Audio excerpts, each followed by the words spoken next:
Let's start with the positive. Who's had a good week, Katie?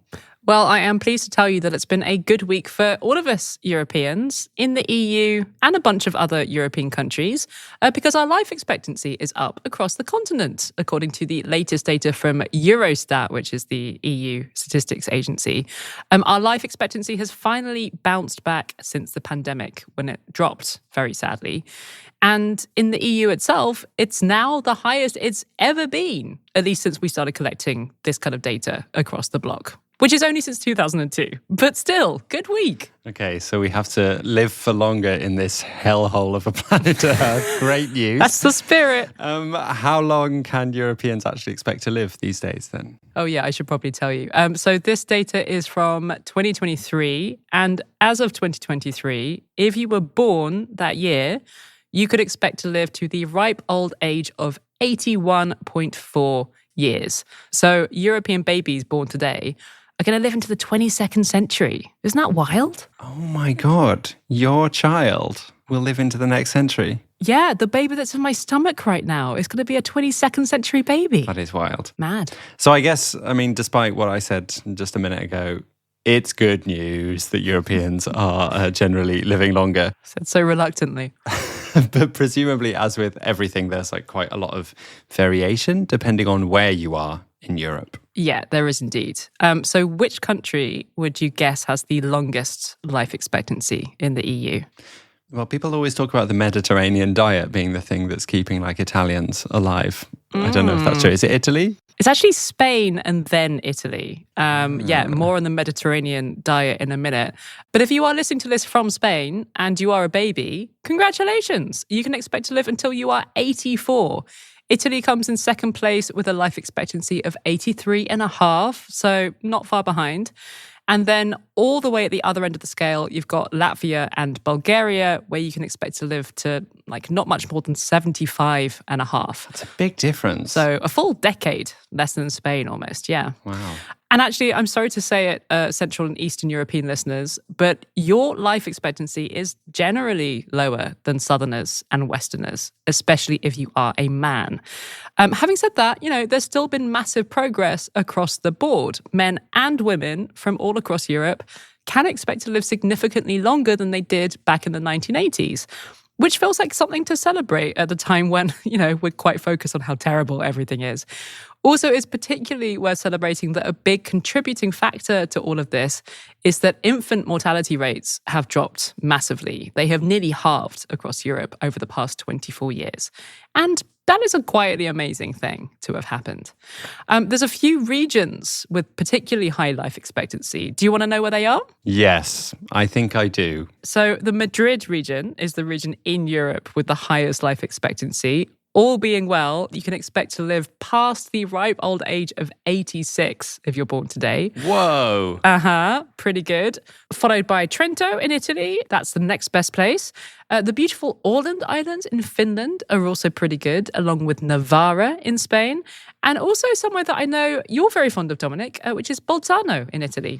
Oh, yeah. I spent quite a lot of time working there a few years ago. And it doesn't surprise me. Did you notice anything in particular that made you think, oh, it kind of makes sense that this place would have a good life expectancy? It feels particularly healthy in this notable way. Yeah, there's the fact that you've got the mountain air and everyone is so rich. It's really the most expensive place I have ever been to. So surely that's got something to do with it. So it's a rich, fancy place.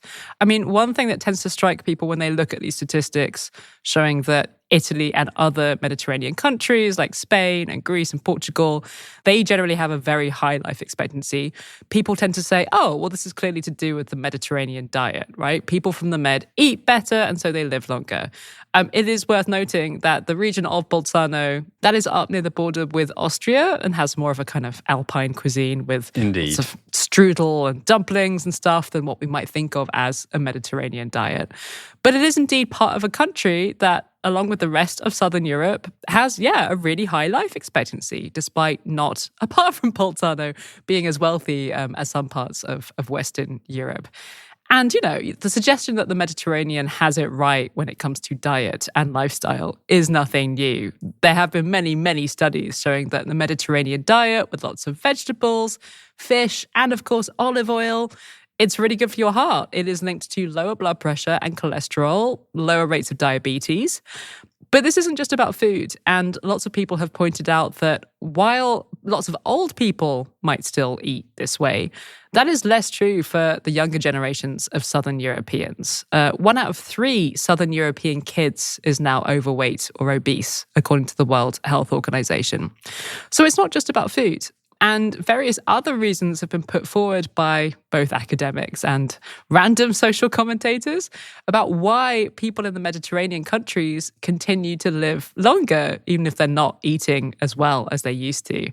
In Spain, some experts have pointed to a relatively strong health system that emphasizes preventative treatments more than some other European countries do, rather than, just fixing things once people get sick.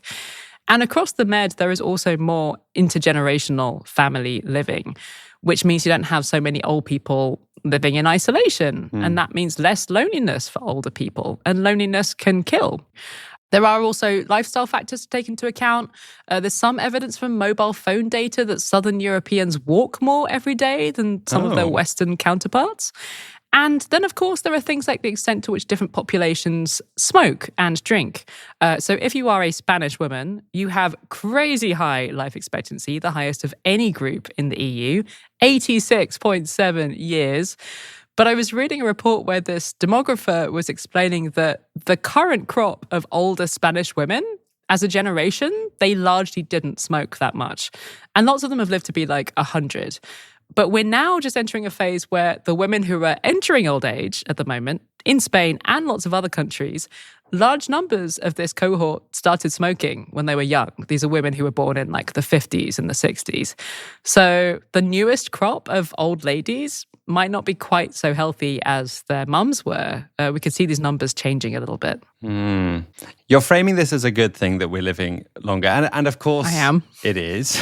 But at the same time, there have been like a lot of headlines recently about the fertility rates dropping across Europe. So these statistics do paint a positive picture of Europeans being able to live longer, but they also paint a picture of Europe aging. How did you know there was going to be a gloomy side to this good week? It's your speciality. There's always a dark side. But yeah, that is the flip side of this, right? Like, yes, we are living longer, but that is being accompanied by a really quite striking drop in our fertility rates. So in 2022, EU countries saw the lowest number of births collectively that they have ever seen since 1960. And I really want to stress that there are loads of positive reasons why that is the case. Across Europe, far fewer women feel like they have to get married and have kids because it's what society expects or because they don't have any economic choice. Like way, way, way fewer women feel like that than would have been the case half a century ago. And that is amazing. Women are more educated than they've ever been. They are more free to make their own choices. Contraception is widely available, meaning fewer unwanted pregnancies. That also brings the birth rate down. These are all very positive reasons why the number of babies per European woman has been dropping. At the same time, there are, of course, the negative reasons. Things like young people saying, there is no way I can afford to have kids because we are simply less well off than our parents' generation. And there have been various attempts to address this through policy. Governments like Hungary's and Poland's throwing cash in various ways at couples, trying to give them financial incentives to have kids. But so far, these policies don't seem to have been all that effective. In case it's not obvious to everyone listening, could you explain why it would matter if our fertility rates drop if we have an aging population? Yeah, so just to be clear, I'm not coming at this from some kind of racist great replacement angle where it's good. Europeans must breed more, our civilization is under threat. If you think about these fertility rates dropping as something that is happening in parallel with people living longer, in the long term, that means fewer people of working age paying taxes as a proportion of the total population, right? Which means more strain on public services, even more chance than there is already of our pension systems exploding. and also just fewer people to do the jobs that need to get done in society. So it is kind of worrying. I mean, Eurostat previously predicted that the population of the EU would peak in 2026 and then start dropping. But because the birth rates have been dropping way faster than they expected, it looks like we could actually start shrinking as a continent even earlier than that, like maybe this year. And of course, we still need people to work here in Europe. And you could fill that labour gap with immigrants. There are, of course, plenty of people desperate to come to Europe to work. But apparently large-scale immigration has become a rather sensitive political issue across a big stretch of the EU. So in most of Europe, we don't seem to be willing to have that political conversation about the upside of immigration in an ageing society. The main exception to that seems to be Spain, where the government is actively embracing immigration as something that can make the economy stronger. But Spain is really a kind of political outlier in that respect. I do want to round up this good week by returning to it being a genuinely good week. It is amazing how long the average baby European can expect to be on this planet for. It is testament to the health systems that we've built. And in particular, it's incredible just how much we've been able to reduce infant mortality. Like losing a kid is just a tragedy that is way, way, way less common than it was in our great-grandparents' generation. And I really think that is something that should be celebrated more. At the same time, as always, there are things to worry about on the horizon. And I wanted to flag up a podcast that I really enjoyed that helped me to think about the aging of society in ways that I didn't before. It's an episode of The Economic Show, which is a podcast by the Financial Times newspaper. And it's an interview with the economist Andrew J. Scott, who wrote a book called The Longevity Imperative. Among the really interesting points that he makes is the stress that he puts on how we measure aging. Like, it shouldn't just be about saying, okay, everyone's living for more years than they did before. That's great. We need to take into account the quality of those years that we're adding. So if we have loads of 95-year-olds, but they're all really fit and happy and not living with diseases like dementia, that's brilliant. But if it's the current situation where a lot of people in the West are living into their 90s, but often in pretty ill health and quite unhappy for the last decade or more, that is what we want to fix.